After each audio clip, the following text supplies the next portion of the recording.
Paliwanag po natin ha.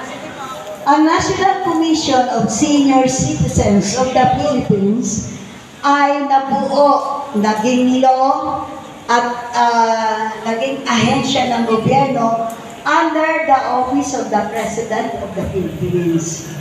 Ito pong ahensya na to ay binuo para lang sa mga seniors.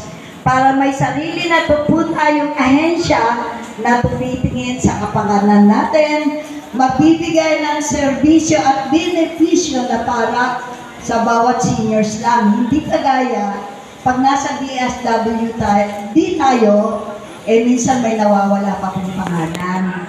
Hindi pa po kayo nakakasama. Kaya po, ang gobyerno nag-isip na magbuo ng isang ahensya para lang sa mga seniors. Okay ba yan? Okay. So, bakit naman may ahensya? Wala naman kami mapapala dyan. Yun lang ang nasa isip nyo. Meron naman po, bakit kayo magre-register para po may record na po tayo sa National Commission of Senior Citizen kasi nga bagong ahensya. So, ikaw, ako, sila, lahat ng senior dito, nang hindi magpaparehistro, walang pangalan sa database. Paano po kayo mabibigyan ng tulong kung hindi naman alam? Di ba? Manghuhula ba gobyerno? Babahay-bahayin ba kayo para mabigyan? Oy, sino dito senior? Kahit nga yung barangay natin, hindi pa na-perfect yung ano dito eh. Tama bang o mali?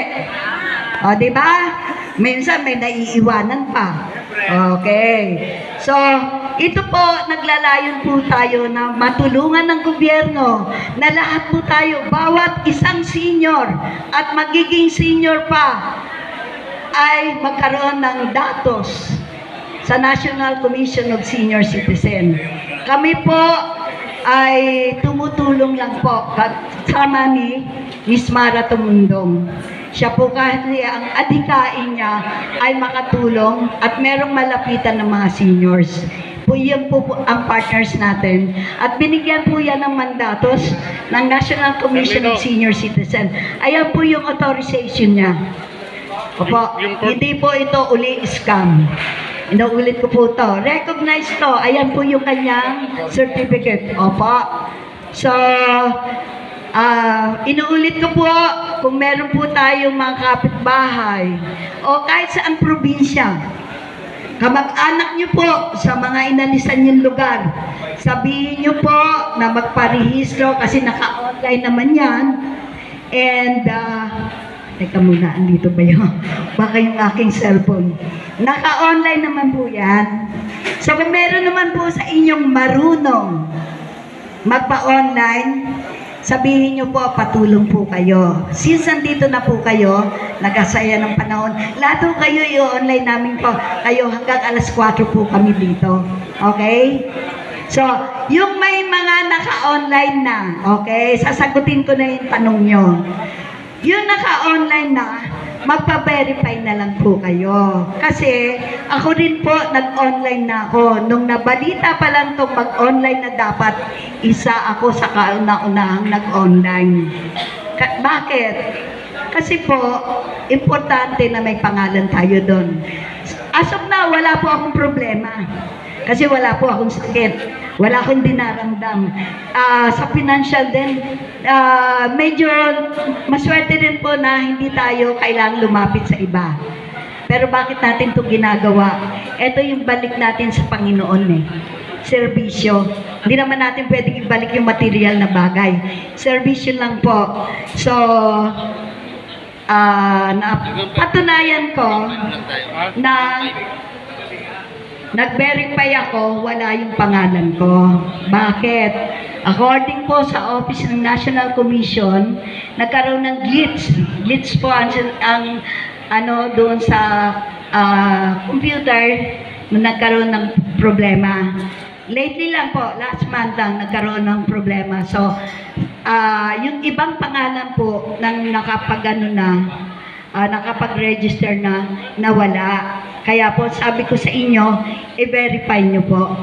verify nyo para sigurado na ang pangalan nyo ay andun po. Pasok sa banga, di ba?